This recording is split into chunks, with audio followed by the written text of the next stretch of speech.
उसकी आंख खुलती है, उसको होश आता है, तब से वो नोटिस करते हैं कि यार आज जुमा है, लोग नहाते हैं, मस्जिद जाते हैं, हम भी जाएंगे। क्या बात है, क्या बात है, वाह वाह वाह वाह। सिर्फ यही बात है।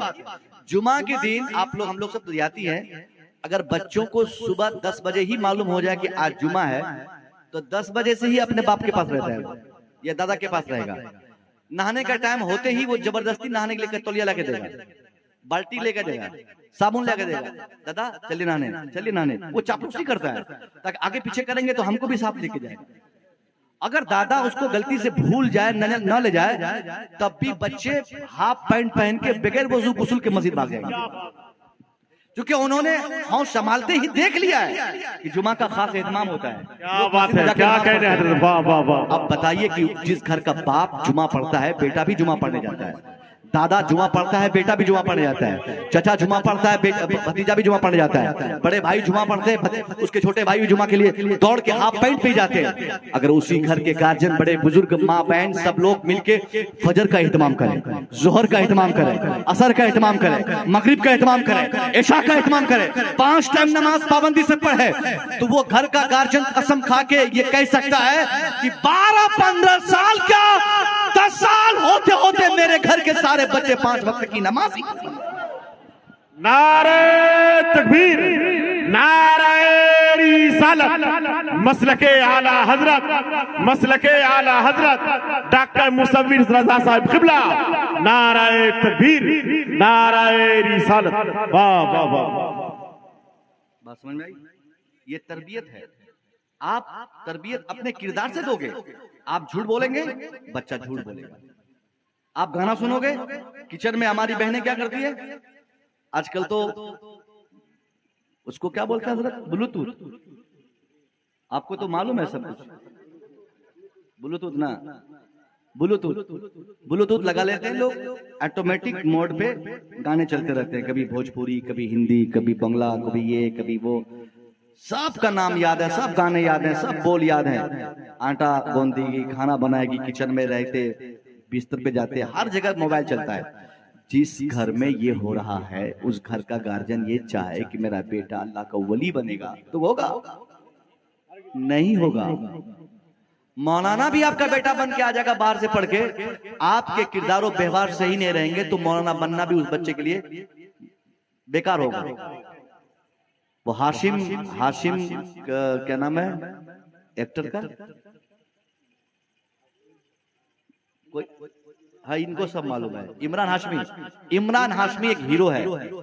इमरान हाशमी के बारे में आपको बताता हूँ, वो हाफिज कुरान भी है। कितना हाफिज कुरान? 30 पारे का हाफिज। आपको सुन के ताज्जुब होगा, जब मैंने सुना कि ये हाफिज है और आज फिल्म बना रहा है, गाने गा रहा है, उद्यानियत फैला रहा है, गंदगी फैला रहा है, अलग दुनिया में चला गया। आखिर एक हाफिज कुरान ऐसा क्यों किया? जब मैंने उसके बारे में जानकारी इकट्ठा करने की कोशिश की तो पता चला कि इमरान हाशमी जब हिफ्ज़ करके घर गया तो घर में पहले से ही उनके माँ बाप फिल्मी दुनिया से जुड़े हुए थे। जब माँ बाप फिल्मी दुनिया से जुड़े होंगे, बच्चा हाफिज कुरान बन के भी घर आएगा तो हाफिज बनने से उसका कोई बेनिफिट नहीं होगा। इसलिए आप गार्जियन खुद ही, आप बड़े हैं तो गार्जियन हैं, हर बड़ों की कोशिश हो कि हमारी जिंदगी से हमारे बच्चों को, हमारे छोटों को सबक मिले, ये कोशिश होनी चाहिए, तब ये समाज सुधरेगा। फिर किसी खानका के पीर या किसी मस्जिद के इमाम से जाकर दरखास्त पेश नहीं करनी पड़ेगी कि हजरत इस्लाही खिताब कीजिए। आपका अमल इतना इस्लाही होगा कि आपके अमल से आपके बच्चों की जिंदगी बन जाएगी, है ना? ये चीज थी। एक और बीमारी हजरत आज की दुनिया में बहुत आम हो रही है, मर्जी की शादी। शायद आप लोगों के यहाँ बच्चे लोग अपनी मर्जी से शादी नहीं करते होंगे, मगर हमारे यहाँ तो करते हैं, यहाँ भी करते हैं। अब बताइए बच्चे आवारा कैसे हुए? वही मोबाइल के इस्तेमाल से। 4 दीवारी में बाप रखा है, बाप बिल्कुल अलग दुनिया में घूम रहा है, सोच रहा कि मेरी बेटी को बिल्कुल मैं कैद करके रखा हूं घर में, बेटी मेरी भागेगी थोड़ी, और अचानक कब भाग जाती है तब बाप को पता चलता है कैसे भाग गई थी, मैं तो बंद रखता था उसको। अरे बाबा आप बंद रखिए तो क्या हुआ, मोबाइल जो दे दिए उसको, भागेगी वो, भाग जाएगी वो। और आप क्या सोचते हैं कि आपकी बेटी अकेली आपकी बेटी है? नहीं, हर मुसलमान की बेटी पूरी समाज की बेटी, पूरे समाज की बेटी है। पूरी कम्युनिटी की बेटी है। एक बच्ची इस तरह की हरकत करती है, पूरे मुस्लिम माशरे की नाक कटती है। हम जैसे मौलवियों को रास्ते में जिल्लत और रुसवाई का सामना करना पड़ता है, जब लोग ये बताते हुए हमें कहते हैं कि हजरत फलाने गांव की बेटी भागकर किसी गैर मजहब के लड़के से शादी कर ली है। मेरी बेटियों, अच्छा ये बिगड़ती क्यों है? कॉलेज की दुनिया में एक छोटा सा संदेश, कॉलेज और स्कूल की दुनिया में जो बच्चियां रहती हैं वो ज्यादा बिगड़ जाती हैं। कहीं भी बच्चियों का दिल थोड़ा नाजुक होता है। एक मैसेज छोड़ता है लड़का सब, ये लड़का बोलता क्या है कि हम तुमसे बहुत मोहब्बत करते हैं और हम तेरे लिए जान देने को तैयार हैं। ये है ना, ये बहुत फेमस जो सेंटेंस है। अब बहुत आसानी से लड़के व्हाट्सएप के जरिए किसी को भेज देते हैं कि मैं तेरे लिए जान हाजिर, तेरे लिए जान हाजिर, शादी नहीं होगी तो जान दे दूंगा, बस ये जुमला। और ये बच्चियां बगैर सोचे समझे बिगड़ जाती है, बस किसी पे भी एतबार कर लेती है। मेरी बेटियों, मेरी बहनों, इस धरती पर मर्दों की सूरत में अगर वाकई तुमसे कोई मोहब्बत करने वाला है, सच्ची मोहब्बत, तो दुनिया का कोई लड़का नहीं, कोई दूसरा शख्स नहीं, सही और बेहतर मोहब्बत तेरे बाप से ज्यादा दुनिया में कोई नहीं कर सकता। और तू एक चंद टके का चुचेरवा लड़का, वो अपाची चलाने वाला, जो खुद दूसरे की गाड़ी मांग के लाया, पेट्रोल किसी से भरवाया, मोबाइल का खर्चा किसी चाचा भतीजा बाप से लेता है, खुद इसका कोई स्टैंडिंग नहीं, कोई मुस्तकबिल नहीं, और उस पर तू भरोसा कर रही है। और तू उसकी बात पर गुम होकर तू कहती कि ये लड़का बहुत अच्छा है। नहीं, जो बाप पैदा किया है, तेरी शादी का फैसला वही बाप करेगा। जिसने नाम रखा, जिसने तरबियत दी, जिसने चलना सिखाया, जिसने बोलना सिखाया, मैं दावे से कह सकता हूं, अगर आपने आंख बंद करके अपने माँ बाप की मर्जी पर शादी की और बाप ने जहां जिसका हाथ पकड़ा दिया उसका हाथ पकड़ के अगर आपने शादी की, गरीब घर में भी शादी होगी, काला कलौटा लड़का भी होगा, तो खुदा की कसम वहां से ज्यादा सुकून आपको दुनिया में किसी के घर में नहीं मिल सकता। बच्चियां बिगड़ जाती है। किसी के अपाची को देखा, जूता को देखा, ये बाल देखा, हिप्पी कट। अरे भैया, अक्सर ऐसे लड़के छिछोरे होते हैं, कोई वजूद नहीं होता, वो पढ़ने लिखने वाले लड़के नहीं होते, घर से भागे पे होते हैं वो लोग। बाप से गाड़ी मांगा, बड़े भाई से पैसा मांगा, माँ से कुछ और लिया, किसी और का मोबाइल लिया, और उनकी बातों पे तुम बस पिघल गई। एक चीज मैं बताऊं, सुनो गौर से, अगर तुमको आजमाना है कि कौन हमसे मोहब्बत सही करता है, आज ही जलसे से जाने के बाद तुम कहना, मेरी एक बात याद रखना, उसको मैसेज करते हुए कहना कि मैं आज सिलीगुड़ी गई थी, मेरे पेट में बहुत ज्यादा दर्द हो रहा था। सुनो, चुपके से सुनो, तुम कहना उसको कि मैं सिलीगुड़ी गई थी, पेट में बहुत दर्द हो रहा था, सिलीगुड़ी के बहुत बड़े डॉक्टर ने जांच पड़ताल के बाद बताया कि मेरी दोनों किडनी फेल हो गई है, अब मैं नहीं बच पाऊंगा बाबू। तुम तो कहे थे ना कि तुम मेरे साथ जिंदा रहना चाहते हो, जिंदगी गुजारना चाहते हो। अब जिंदा रहने की एक ही सूरत है कि तुम एक किडनी अपनी मुझे दे दो। एक के सहारे से मैं भी जिंदा रह जाऊंगी और एक किडनी लेके तू भी जिंदा रहना, फिर दोनों हम लोग साथ जिंदगी गुजारेंगे खुशी खुशी। कसम खुदा की, अगर आपने लिख दिया तो सबसे पहले वो लड़का आपका नंबर ब्लॉक करेगा, सबसे पहली फुर्सत में। उसके बाद आपके गांव की तरफ से आना बंद करेगा, उसके बाद तो आपको ख्वाब में भी नहीं देखना चाहेगा। वो जान लेगा कि मैं तो मजाक में इस लड़की को कहा था कि मैं जान दूंगा, ये तो किडनी लेकर ही छोड़ेगी। क्या कहने, वाह वाह। और अगर वाकई आपकी तबीयत खराब हो जाए, किडनी फेल हो जाए, बाप गरीब हो, मजदूर हो, किसान हो, बाप मुफलिसी की जिंदगी गुजारता हो, दर दर की ठोकरें खाकर मुखिया से, सरपंच से, विधायक से, इमाम साहब से, मौआ साहब से, गांव से, सेठ से भीख मांग मांग कर वो बाप सबसे कहेगा कि जनाब 10-20 रुपया दीजिए, मेरी बेटी की तबीयत खराब है, उसकी किडनी फेल हो गई है, मैं पैसे के लिए आपके दरवाजे पे आया हूं ताकि बेटी के लिए किडनी का इंतजाम किया। अब बताओ, क्या आपके लिए बेहतर मोहब्बत, आपके लिए मोहब्बत कौन कर रहा है आपसे? आपका बाप कर रहा है, कोई नहीं कर सकता। बाप कभी बेटी को मरने नहीं देता, बाप भीख मांग लेगा, मगर उसकी कोशिश होगी कि उसकी बेटी की तमाम ख्वाहिशात की तकमील हो। इसलिए मेरी बेटी कभी भी उस बूढ़े बाप के चेहरे पर आपकी वजह से शिकन ना आए।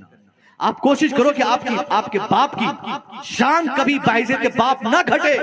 आपको नहीं मालूम आप में से जो भी इस तरह की हरकतें करती हो, एक दो रात नहीं कई रातें वो बेचारा तन्हाई में रो रो के कहता है, अल्लाह मैं तो औलाद मांगा था, औलाद मैं ऐसा बेटा नहीं मांगा था जो बेटा मेरी मर्जी के बगैर शादी कर लिया।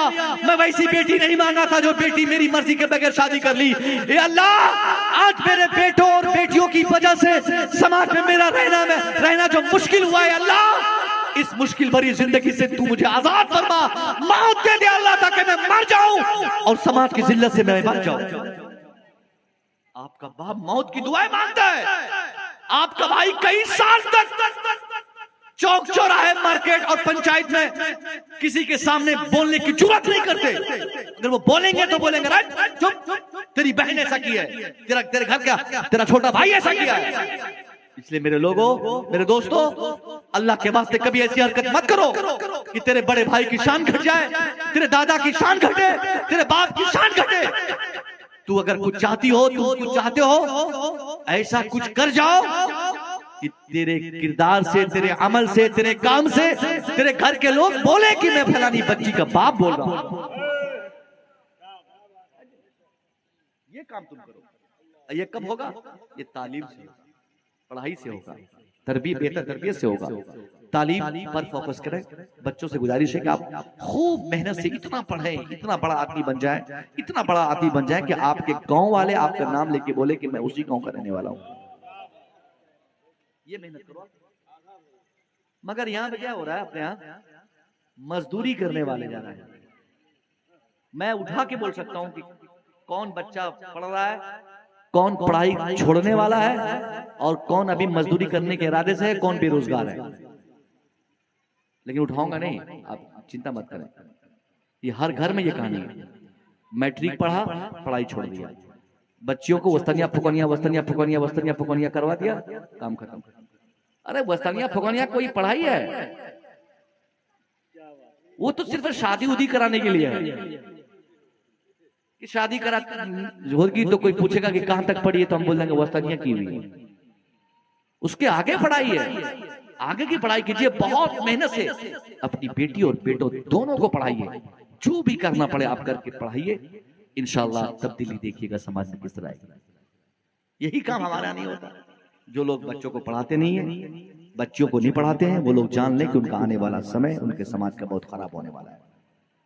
सिर्फ इल्म से ही समाज में तरक्की आएगी, सिर्फ एजुकेशन से तब्दीली आ सकती है। और इसी एजुकेशन पे काम नहीं होता। एजुकेशन हर हाल में जरूरी है। बगैर तालीम के बच्चियों में कैसे हया की बातें आएंगी? आज हमारे यहाँ लोग क्या करते हैं? LIC पॉलिसी, बैंक में पैसा जमा, ये कन्या योजना, वो कन्या योजना, यहाँ पे पैसा देना, इसी जन को पैसा देना, 2000 रुपया महीना, 1000 रुपया महीना। हजरत बेटी हुई है, अभी से पैसा जमा नहीं करेंगे तो 15 साल के बाद शादी कैसे कराएंगे? कहाँ से गाड़ी लाएंगे? कहाँ से देश का सामान देंगे? अरे बाबा छोड़ो झमेला। जो पैसे तुम LIC में जमा कर रहे हो ना बैंक में, उसी पैसे को अपनी बच्चियों की तालीम पे खर्च करो। 15 साल के बाद अपाची की जरूरत ही नहीं पड़ेगी। यहाँ बेटी को कोरा जाहिल छोड़ दिया है, अंगूठा छाप बेटी है, कुछ नहीं जानती, उत्तर दक्षिण दाएं बाएं कुछ नहीं मालूम है। अब बाप उसके लिए पैसे जमा कर रहा है कि शादी कराने में गाड़ी देंगे। अरे पगला इंसान, तू गाड़ी दे भी देगा ना, तेरी बेटी जाहिला रहेगी तो उस घर में जाकर भी सुकून नहीं मिलेगा उसको। लड़ते रहेगी, झगड़ा करते रहेगी, सास से, ससुर से, देवर से, भाई सबसे, समाज से लड़ते रहेगी। वैसे भी लड़ाई तो हमारे यहाँ होती है ना। आप लोग क्या तो सास ससुर से लड़ाई नहीं होती होगी? सवाल ही नहीं है कि नहीं होती होगी। अभी भी जलसे में जितनी बुढ़िया है ना, ये सब अपनी बहू के बारे में बतिया रही है या बतिया चुकी होगी। और जितनी ये दुल्हन है, दुल्हन टाइप की लड़कियां हमारी बेटियां, ये अपनी सास की बुराई बतिया। एक मैं वीडियो देखा था अभी कुछ दिन पहले, किसी ने भेजा मुझे। जज के सामने एक बच्ची को जज साहब ने कटघरे में खड़ा किया, बहुत बोल रही थी। उसका कहा कि चलो बेटी तुम ही बोलो, तुम्हारे हिसाब से मैं सजा दूंगा, तेरे ससुर को सजा दे दूं, जेल में डालूं। तो लड़की कही नहीं, बहुत अच्छा आदमी है, उसे छोड़ दो। देवर को नहीं, वो भी अच्छा आदमी है। जैसे ही जज साहब ने बोला तेरी सास को तो तुरंत जज्बे में आके उसको तो फांसी सजा दे दी। मतलब ये यानी वो चाहती कि सास को तुरंत फांसी लग जाए और खूब आराम जिंदगी गुजारे। ये क्यों होता है? क्योंकि बेटी आपकी अनपढ़ है। आपने पलंग दिया, सामान दिया, जहेज गाड़ी दिया, पैसे दिया, सब कुछ दिया, लेकिन तालीम नहीं दिया, एजुकेशन नहीं दिया।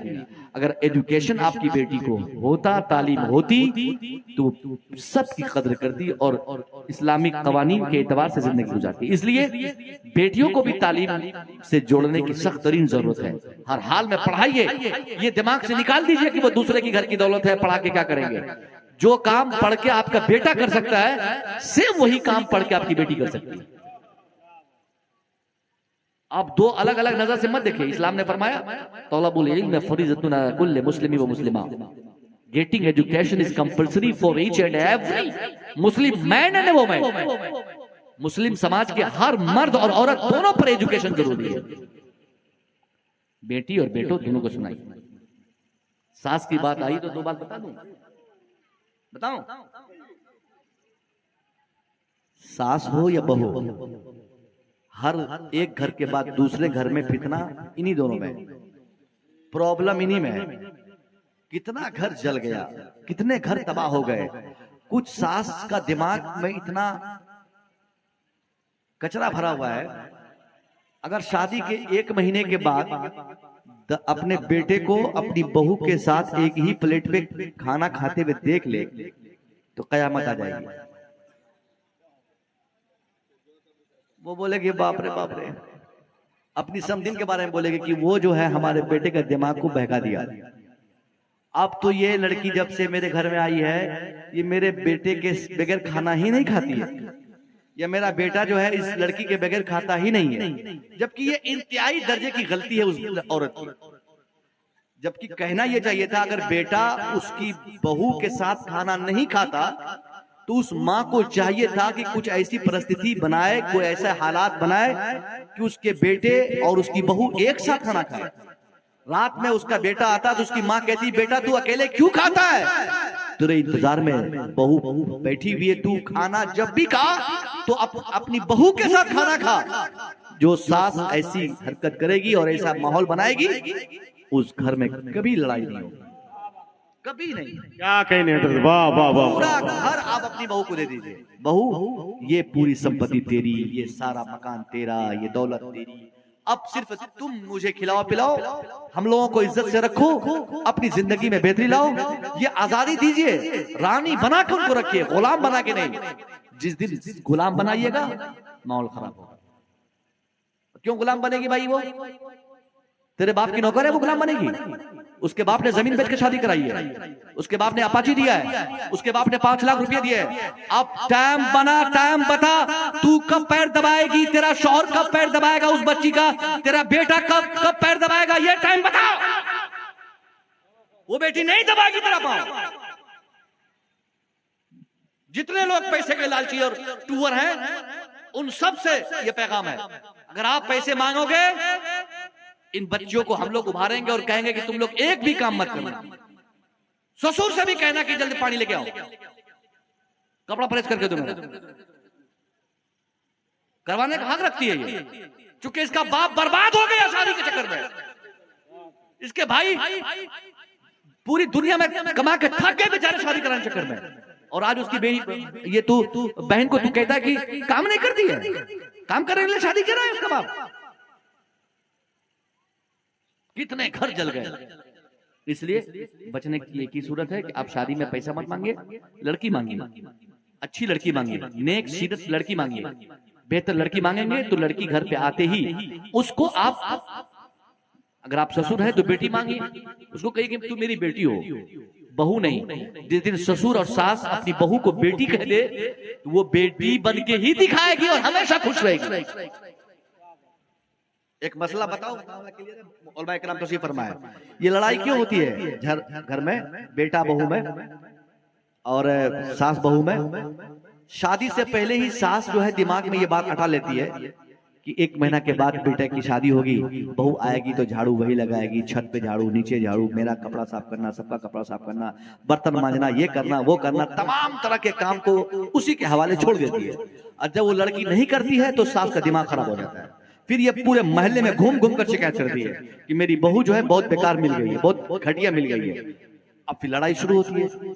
मसला सुन लीजिए, जिंदगी भर किसी की बहू अपनी सास को या अपने ससुर को 1 गिलास पानी भी न दे, जिंदगी भर कोई बहू अपने ससुर या अपनी सास को 1 गिलास पानी भी न दे तो इस्लाम के कानून के हिसाब से उस बहू की कोई पकड़ नहीं है। गलत बोला मैं? अब ये बुढ़वा सब बोलेगा, हमारे बुजुर्ग लोग, कि चौपट कर दिया ये मौलाना साहब तकरीर करके, ये जो भी थोड़ा बहुत काम करती थी वो भी आज सुबह से बंद कर दिया। अरे भैया नहीं है, ये अलग बात है। ये जन्नती बहू की आदत है कि बगैर शरीर दबाव के वो बहू अपने ससुर के सर में तेल रखती है, मालिश करती है, पांव दबाती है, सास की खिदमत करती है। ये जन्नती बहू जो होती है वही सास ससुर की खिदमत करती है। अगर वो नहीं करे तो इस्लाम के कानून के एतबार से उस बहू की गर्दन आप नहीं पकड़ सकते कि जल्दी ससुर का सर में तेल रख के मालिश कर, नहीं कर सकते। क्यों? इसलिए नहीं कर सकते, ससुर के पास 1 करोड़ रुपया हो, 25 बीघा जमीन हो, 5 गो गाड़ी हो, 4 जगह मकान हो, और बेचारा मर जाए तो उसके रुपयों में से, उसके मकान में से कितने पैसे का मालिक उसकी बहू होगी? 8 आना नहीं, 4 आना भी नहीं।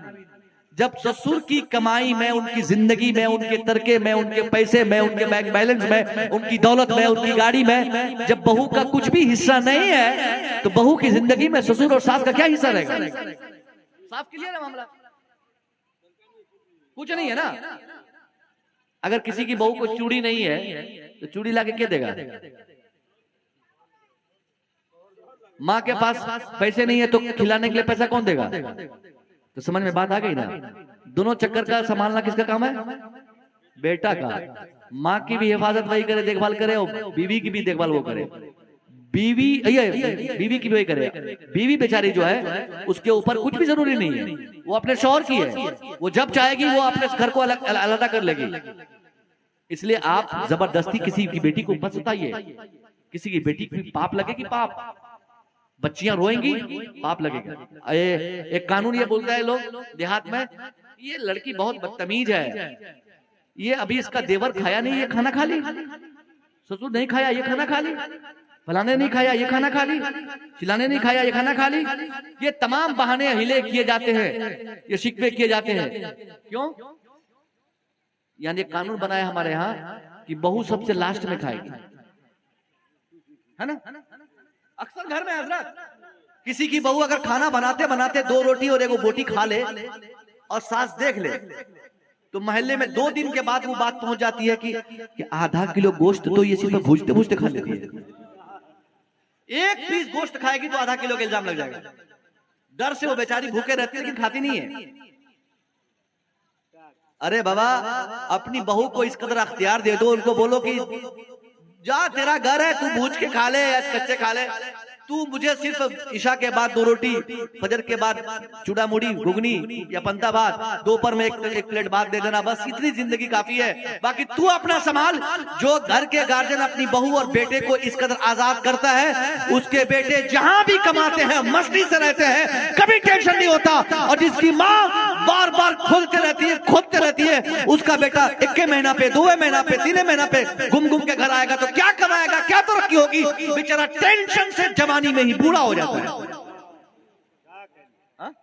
आपके यहाँ भी ऐसे होता है ना, हमारे यहाँ भी ऐसे होता है। कोई बचा नहीं है, हर घर में ये कहानी है। कितना संभालू यार। अभी 2 महीने नहीं होते, बाहर जाने के बाद फोन आता है कि इधर लड़ाई शुरू। अरे बाबा सुधरो तो कम से कम। बहू है वो आपकी नौकरानी नहीं है, उसको बहू बना के रखो, रानी बना के रखो। जिस दिन आपकी बहू रानी बन जाएगी ना, बरकत होगी। वो हमारे चचा अभी भी बैठे हैं जलसे में, माशाल्लाह, अल्लाह बरकत अता फरमाए उम्र में। ये सब तो नौजवान लड़के हैं ना, ये लोग समझ रहे होंगे कि हम लोगों का काम क्लियर हो रहा है। अच्छी बात है बेटा, इस मौजू पे तकरीर होनी चाहिए। घर में कितने घर जल गए ना, कितने घर बर्बाद हो गए, नौजवान टेंशन में आ गया। अभी दिल्ली पहुंचता है, घर से फोन आ गया, ए जल्दी आ, तेरी बीवी को संभाल, देख ये कैसा ड्रामा कर रही है। और 5 मिनट के बाद बीवी फिर बोलती है, तू जल्दी आ, देख इस बुढ़िया को संभाल, ये कैसा कर रही है। वो बेचारा सोचता कि गलती किसकी है भाई, फंस गया दोनों। और वो ऐसा भी नहीं कहता कि अच्छा छोड़ देंगे, उनको आना ही पड़ता है। और सबसे बड़ी धमकी तो बीवी देती है कि तू जल्दी आता है कि नहीं, अभी पेट्रोल डीजल ये सब धमकी दे देगी, तुरंत डर से भाग के आता है। अल्लाह के वास्ते घर को जन्नत बनाओ, बीवी से खूब मोहब्बत करो, खूब मोहब्बत करो। माँ से मोहब्बत तो है ही, मगर बीवी की मोहब्बत में भी अल्लाह की जन्नत है। अरे कौन है नौजवानों, सुभान अल्लाह। बीवी का जूठा भी खाओ, ओ सुभान अल्लाह, सुभान अल्लाह। खा सकते हैं, खा सकते हैं नहीं, खाना चाहिए, सुन्नत है, सुन्नत है हुजूर। मेरे सरकार ने फरमाया हजरत आयशा से, आयशा तुम पानी पी रही हो? आयशा ने कहा हाँ हुजूर पानी पी रही हूँ। आयशा आधा गिलास पानी पीना, आधा मुझे देना, मुझे भी प्यास लगी है। सुनिए वो लोग बुजुर्ग लोग, जो लोग को लगता है कि बहू और बेटा एक साथ नहीं खाना चाहिए, निकाह टूट जाता है, नहीं खाना है, मुनासिब नहीं है, उन लोगों को सुनना चाहिए यह हदीस। हुजूर ने फरमाया आयशा आधा गिलास पानी छोड़ देना, मुझे भी पीना है। हजरत आयशा ने बचे हुए पानी को हुजूर की बारगाह में पेश किया, कहा हुजूर लीजिए। सरकार उस पानी को अपने होठों के करीब ले गए, बगैर पिए आपने उस गिलास को नीचे रख दिया और फिर देखने लगे गिलास में से। सैयदा आयशा डर गई कि लगता है गिलास में कुछ गिर गया क्या। डर से पूछी हुजूर गिलास में कोई कचरा गिरा है क्या, या पानी मुकम्मल नहीं है, पानी जितना होना चाहिए उससे कम है क्या। हुजूर ने फरमाया कि आयशा डरने की जरूरत नहीं है, गिलास साफ है, पानी ठीक ठाक है, तो क्या तलाश कर रहे सरकार। हुजूर ने फरमाया कि मैं जो तलाश रहा हूं, क्या आयशा तू मुझे बताएगी। आयशा कहती हुजूर पूछा जाए कि कुछ नहीं तलाश कर रहा हूं सिवाय इसके कि तू ये बता कि तूने इस गिलास में अपने होठों को कहां लगाए थे। तेरे होठ इस गिलास में जहां लगे थे वहीं पे मैं भी अपना होठ लगा के पानी पीऊंगा। अल्लाह अल्लाह अल्लाह अल्लाह। ये बीवी से मोहब्बत के ऐसे तरीके हुजूर ने बताए थे कि आज के नौजवान भी अपनी बीवी से ऐसी मोहब्बत करे, अल्लाह की कसम हमारा घर जन्नती माहौल में तब्दील हो जाएगा। मैं मानता हूं माओ के कदमों के नीचे अल्लाह की जन्नत है, मगर माओ के कदमों के नीचे अल्लाह की जन्नत तलाशने वालों, अगर तुम अल्लाह की जन्नत सिर्फ माओ के कदमों में तलाशोगे और बीवी को मारते रहोगे तो खुदा की कसम माँ के कदमों के नीचे वाली जन्नत तुझे नहीं मिल पाएगी। अल्लाह अल्लाह। माँ जन्नत है तो बीवी भी बेहतर है, बीवी भी जन्नत भेजने के लिए बहुत सारे औजार उनके पास है। इसलिए कभी बीवी को तकलीफ मत दो, कभी मत रुलाओ। बीवी जिस कदर आपसे खुश रहेगी उस कदर आपके घर में बरकतें होंगी। और बीवियों से है, बेटियों से है कि आप भी अपने शौहर को मत सताइए। हमारे यहाँ क्या होता है, अक्सर बेचारा 3 महीने 4 महीने दिल्ली से खट के आता है, जैसे दरवाजे पे पांव रखता है ये अपना चेहरा लटका के खड़ी रहती है। अक्सर बीवियां शौहर को शाम में आते ही देख इंतजार में रहती है, अब आएगा, अब वो कुड़िया आएगा, गाली देती है ना अक्सर, तो फैशन में गाली देती है, अब आएगा। ये मतलब मैं इसलिए बोला कि चूंकि अपना एरिया है, सब लोग आसानी समझते हैं। जैसे वो बेचारा खट मर के आता है घर पे, तो इस बेचारी को खुशी से उनके आगे में पानी लेके पहुंचना चाहिए था, तो ये मुंह लटका के उसके सामने खड़ी हो जाती है। दिन भर का कमा कोने वाला, बाहर जाके पसीने गिराने वाला, वो सोचता है कि भले मैं बाहर था, ये बेकार में घर आ गया।